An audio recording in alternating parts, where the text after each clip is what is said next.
Even as the British made plans to send arms and troops to the Gulf Coast, 3 U.S. armies closed in on the Creek Nation.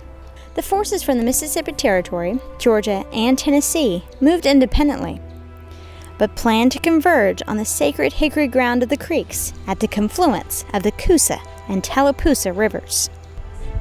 Andrew Jackson was the first to strike. His army came down out of Tennessee to Huntsville in what is now Alabama.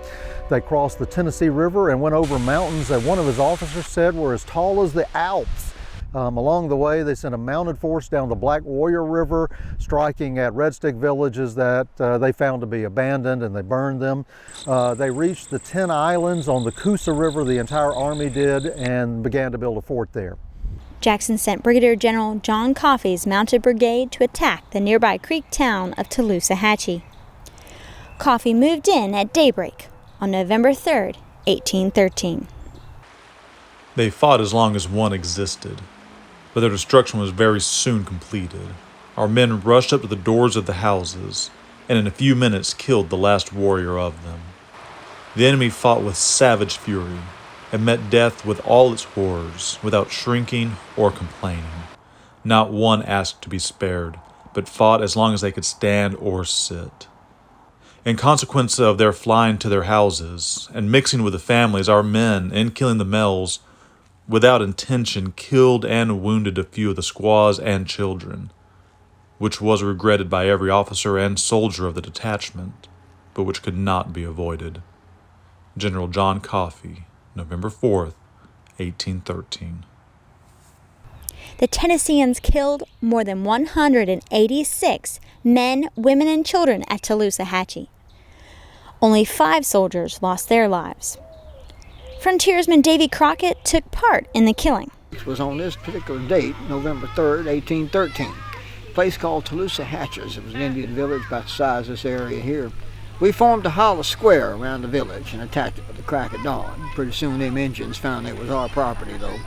We just shot them down like dogs. General Jackson reported after the battle that Fort Mims has been avenged.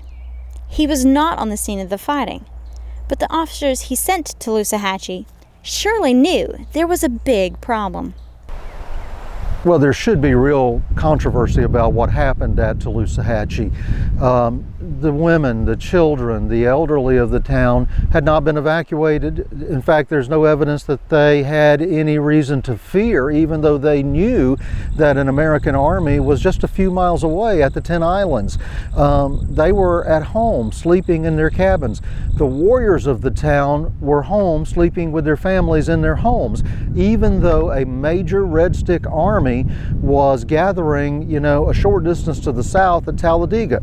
They were not part of that army. They were not taking part in the attack on Fort Leslie at Talladega. They were at home. They were not taking part, or they were not preparing for a battle with Jackson's army.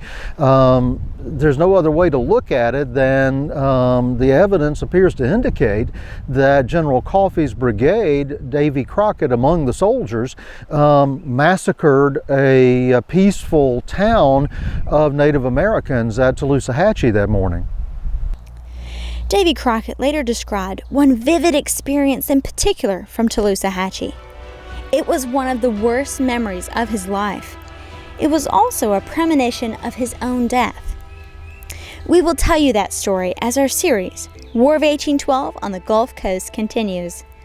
To learn more, explore our channels and visit twoeggtv.com. At the site of the Battle of Tallushatchee, I'm Rachel Conrad for 2egg TV.